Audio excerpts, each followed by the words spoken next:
सानिया 9 मई में मुलविस अफराद अंजाम को पहुंचने लगे। फील्ड जनरल कोर्ट मार्शल ने पहले मरहले में 25 मुल्जिमान को सजाएं सुना दी। ISPR के मुताबिक मुजरिमों को 2 से 10 साल तक कैद बामुशक्कत की सजा सुनाई गई है। मुजरिमों को सजाएं तमाम शवाहिद और मुनासिब कानूनी कार्रवाई की तकमील के बाद सुनाई गई। ISPR के मुताबिक पुरतशद्दुद वाक़यात कौम के लिए सदमा है। 9 मई के वाक़यात पाकिस्तान की तारीख में स्याह बाग की हैसियत रखते हैं। सजा याफ्ता मुजरिमों के पास अपील और दीगर कानूनी चाराजोई का हक है। 9 मई की सजाओं का फैसला कौम के लिए इंसाफ की फराहमी में एक अहम संग मील है। सही मानों में मुकम्मल इंसाफ उस वक्त होगा जब 9 मई के मास्टरमाइंड और मनसूबा साजों को आइन और कानून के मुताबिक सजा मिल जाएगी। ISPR का कहना है सियासी बयानी की बुनियाद पर मुसल्लह अफवाज की तनसीबात पर मुनज़्ज़म हमले किए गए। ये सजाएं तनबीह हैं, मुस्तकबिल में कानून को हाथ में ना लें। मुतादिद मुल्ज़िमान के खिलाफ इंसदाद दहशतगर्दी की मुख्तलिफ अदालतों में मुकदमा ज़ेर समात हैं। मुकम्मल इंसाफ फराम करके तशद्दुद की बुनियाद पर की जाने वाली गुमराह और तबाहकुन सियासत को दफन किया जाएगा।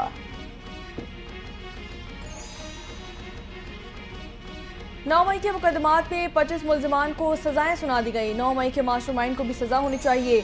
वज़ीर इत्तलात अता तारड़ का लाहौर में इज्तिमा से खिताब, कहा कि सियासी इख्तिलाफ दलील और बातचीत के साथ होता है। पानी PTI ने मुल्क में तशद्दुद की सियासत का रास्ता दिखाया, सियासत में तफरीक और नफरत डाली, कोर कमांडर हाउस पर हमला करके दुश्मन के हाथ मजबूत कर दिए।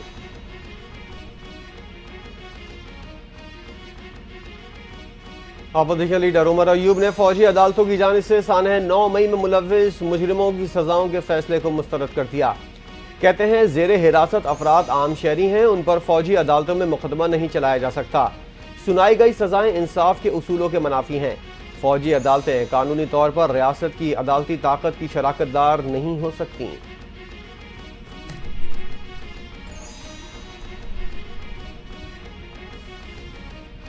आज 9 मई के 25 मुल्जिमान को सजाएं सुनाई गई हैं। होना तो ये चाहिए था कि अमेरिका बरतानिया की तरफ फौरी इंसाफ किया जाता। ताख़ीर ने मुल्जिमान और उनके सहूलतकारों के हौसले बढ़ाए। वज़ीर दिफा ख्वाजा आसिफ का रद्द-ए-अमल सामने आ गया। कहा कि शौहदा और गाजियों की तौहीन करने वालों को हीरो बनाया गया। जो कारकुन इस्तेमाल हुए कानून के हाथ उनके गिरबान तक पहुँचने हैं। मनसूबा साजों पर हाथ डालने तक इस सिलसिले का इख्तिताम नहीं किया जाएगा।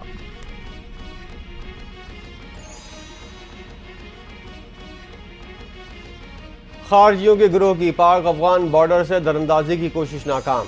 सिक्योरिटी फोर्सेस का जिला खैबर के इलाके राजगाल में ऑपरेशन, 4 खारजी मारे गए। फायरिंग के तबादले में 22 साल सिपाही आमिर सुहेल आफरीदी ने जाम शहादत नोश किया। ISPR का कहना है पाकिस्तान बारहा अबूरी अफगान हुकूमत से बेहतर बॉर्डर मैनेजमेंट का कहता आया है। तवक्को है अबूरी हुकूमत जिम्मेदारियां पूरी करेगी।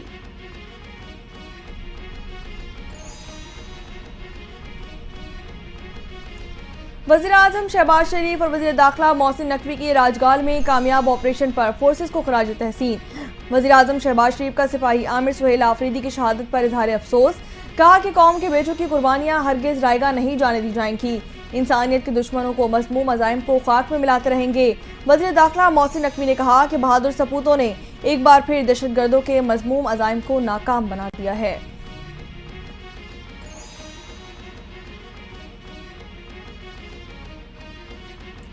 कुरम में कशीदगी बरकरार, पारा चनार मेन शारा ताहाल हर किस्म की आमदोरफ के लिए बंद।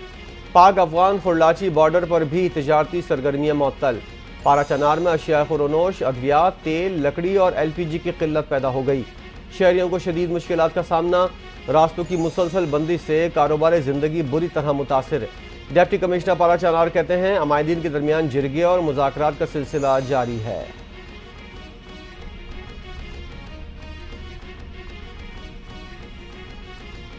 कुरम में बंकर्स गिराने और असलहा जमा करने के बाद रास्ते मुकम्मल तौर पर खोल दिए जाएंगे।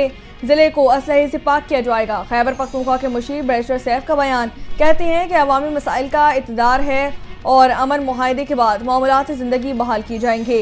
हुकूमत कुरम में पायदार और देरपा अमन चाहती है। कुरम से मुतालिक सोशल मीडिया पर बेबुनियाद प्रोपेगेंडा किया जा रहा है।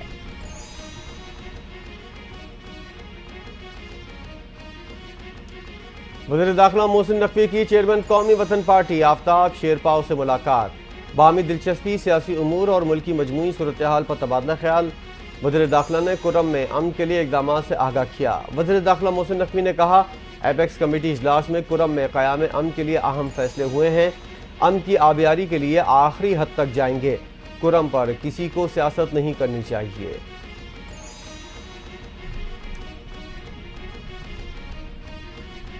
बुशरा बीबी ने इंसदाद दहशतगर्दी अदालत में खुद को सरेंडर कर दिया। 32 मुकदमात में अबूरी जमानत मंजूर कर ली गई। अदालत का 13 जनवरी तक गिरफ्तार न करने का हुक्म। जज अमजद अली शाह ने डी चौक एहतजाज से मुतालिक मुकदमात की समाअत की। अदालत का तमाम 32 मुकदमात में तफ्तीशी अफसरान को नोटिस जारी, रिकॉर्ड तलब कर लिया गया। केस की मजीद समाअत 13 जनवरी तक मुलतवी कर दी गई।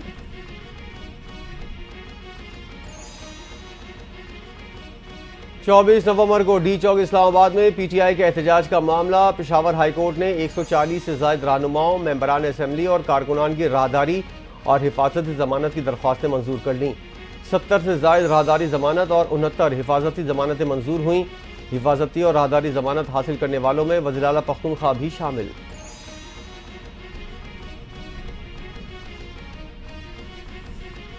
जस्टिस मंसूर अली शाह का एक और खत सामने आ गया। आईनी बेंच के जजेस की तैनाती के लिए मैकेनिज्म बनाने की जरूरत पर जोर दिया गया।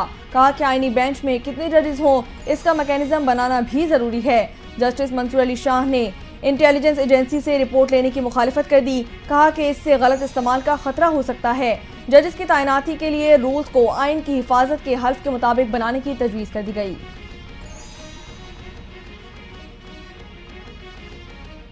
चीफ जस्टिस याया आफरीदी की ज़ेर सदारत सुप्रीम जुडिशल कमीशन का इजलास। जुडिशल कमीशन रूल्स के मुजवज़ा ड्राफ्ट का जायजा। इजलास में आइनी बेंच जजेस की तौसीह के मामले पर गौर जारी। सुप्रीम कोर्ट आइनी बेंच की मुद्दत 4 जनवरी 2025 को ख़त्म हो रही है। जुडिशल कमीशन की जानिब से आइनी बेंच 2 माह के लिए बनाया गया था।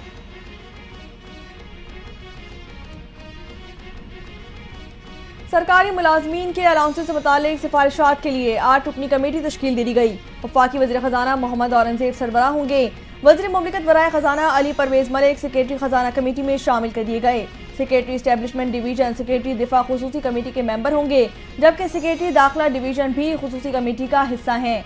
कमेटी मुलाजमीन के मौजूदा अलाउंसेस पर नजरसानी की तजवीज़ का जायजा लेगी।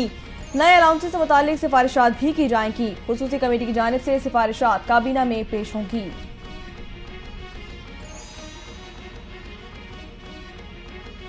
बानी पीटीआई ने कहा है जो भी मुज़ाकरात के लिए आए हम तैयार हैं। पीटीआई कोर कमेटी इजलास की अंदरूनी कहानी सामने आ गई। सलमान अकरम राजा ने बानी पीटीआई का पैगाम कोर कमेटी मेंबरान तक पहुंचाया। जुडिशल कमीशन इजलास के लिए किसी भी जज का नाम न देने पर इत्तेफाक। पीटीआई की जानिब से पहले TORs तय किए जाएंगे। कोर कमेटी इजलास में फवाद चौधरी पर सख्त तनकीद।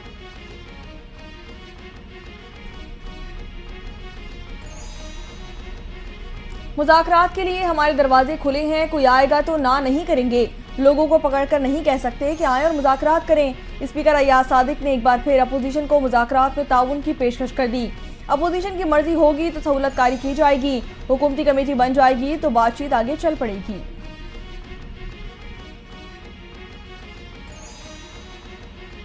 पाकिस्तान के मिसाइल प्रोग्राम पर अमरीकी इल्जामात अफसोसनाक और हकीकत के बरक्स है। तर्जुमान दफ्तर खारजा का पाकिस्तान के मिसाइल प्रोग्राम से मुतालिक रद्द अमल। कहा पाकिस्तान की स्ट्रेटेजिक सलाहियतों का मकसद उसकी खुद मुख्तारी का दिफा करना है। पाकिस्तान ऐसी सलाहियतों को तैयार करने के लिए अपने हक से दस्तबरदार नहीं हो सकता।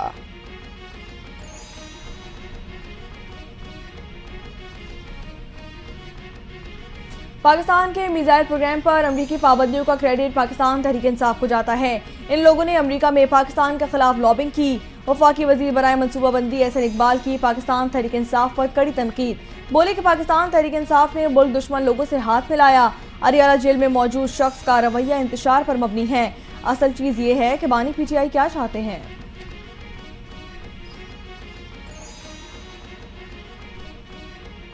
गवर्नर सिंध ने 24 दिसंबर को महाजिर कल्चर डे मनाने का ऐलान कर दिया। MQM जब बनी थी तो पैगाम यही था, आप हमें और हम आपको तस्लीम करें।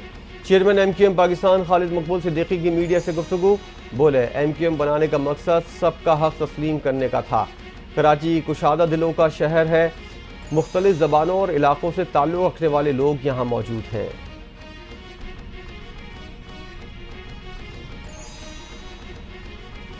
तीन साल से गवर्नर हाउस में सिंधी कल्चर डे मनाया जाता है। पहली बार गवर्नर को ख्याल आया कि महाजिर कल्चर डे भी मनाना चाहिए। रहनुमा MKM पाकिस्तान डॉक्टर फारूक सत्तार ने गवर्नर सिंध के इकदाम का खैर मकदम कर दिया। कहा कि माजरी कल्चर बयानियाने पाकिस्तान की सकाफत है, जिन्होंने कुर्बानियां दी, हमें कुशादा दिली का मुजाहरा करना चाहिए।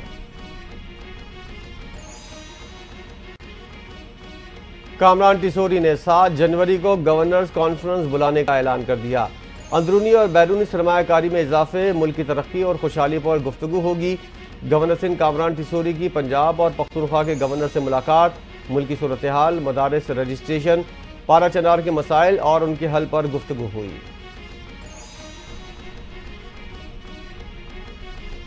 मुल्क के बलाई और मैदानी इलाके शदीद सर्दी की लपेट में आ गए। कोयटा समेत बलूचिस्तान के शुमाली इलाकों में दर्ज हरारत नीचे तक गिर गया। तालाब में पानी जम गया। कलात में दर्ज हरारत -7, कोयटा में -6 डिग्री रिकॉर्ड किया गया। मालम जब्बा, चित्राल और दीन में भी सर्दी का असर बढ़ गया।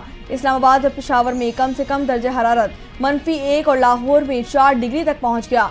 कराची में ठंडी हवाएं जोर पकड़ गईं। दर्ज हरारत सिंगल डिजिट पर आ गया।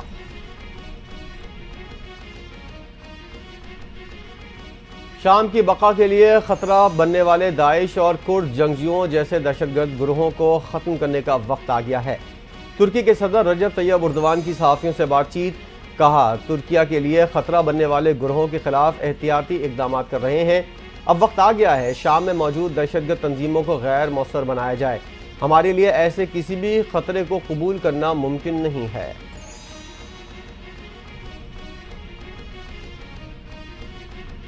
कौमी टीम जनूबी अफ्रीका को क्लीन स्वीप करने के लिए तैयार। पाकिस्तान क्रिकेट टीम आखिरी और एक रोजा मैच खेलने के लिए जॉन्सबर्ग पहुंच गई। पाकिस्तान और जनूबी अफ्रीका के दरमियान तीसरा और आखिरी वनडे कल खेला जाएगा।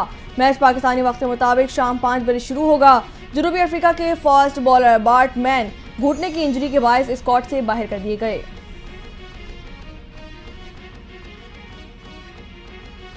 और आईसीसी चैंपियंस ट्रॉफी 2025 का मुमकिन शेड्यूल सामने आ गया। चैंपियंस ट्रॉफी का आगाज 19 फरवरी से होगा।